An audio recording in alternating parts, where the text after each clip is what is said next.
What up YouTube, Topaz Jason, and I got a pretty good show lined up for you today, man. First we're going to jump into the news, then we're going to jump into this review for this Meow the Jewels, then we're going to jump into an article from downloadpass.com. Before then, listen to a brief instrumental from underground producer TBK Beats.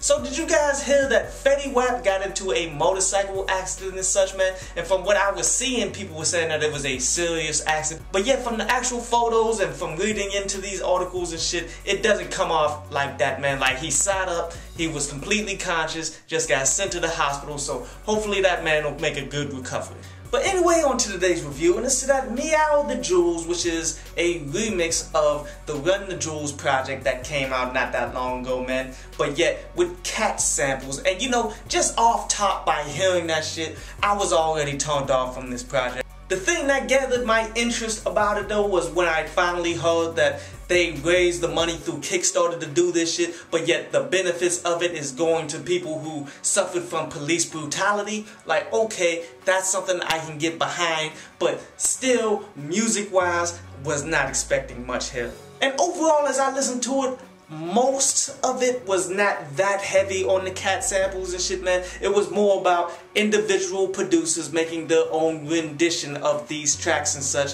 but yet throwing cat samples on top or scattering them somewhere in the track. And I say most because there was some where it was just complete bullshit centered around cat fucking samples. Like the track with the Alchemist on it. That was one that I was actually looking forward to until I listened to it like, okay, he just fucking looped some kind of cat sample, didn't even throw anything on top, just came out like, okay, you only giving me this amount of money to do this, I'm just going to loop this bullshit for you, have a nice fucking day. That's what that track kind of came off like, man. And then that Angel Snuggler, that was so heavy on the cat sample that it just ruined any potential of it. Like, those were fucking terrible. Really, there was only one track on here that I actually gave enough respect to listen to it more than once, and that was the one remixed by Just Blaze. But even with that, man, it was just a flawed concept to begin with musically, man, and it just came out so fucking terrible, dude. One project I definitely recommend people skipping past. I give this joint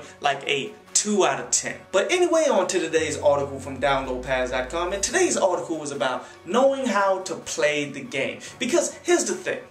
Can you just jump into something like NBA 2K without knowing any basics of basketball or even playing a 2K sport before shit? Can you jump into that game and beat somebody who's actually good at that shit? No. Same thing can go across the fucking board to any game that you fucking name, most likely. So why is it that rappers just see people rapping on TV and say, I'ma do that shit, and you don't even attempt to understand the game? You don't attempt to understand the business. You don't attempt to understand the things that's going to help you succeed in this shit. Instead, you just want to jump into it and all of a sudden you should make it into the game. If you don't learn how to play the game, then you're not going to do well at it. No matter what game it is, and hip-hop is fucking included, dude. This is something that people gotta get between their fucking skulls. I hope you enjoyed the show. You can follow me at Twitter up there, and you can go to downloadpass.com, that's down there, to read today's article.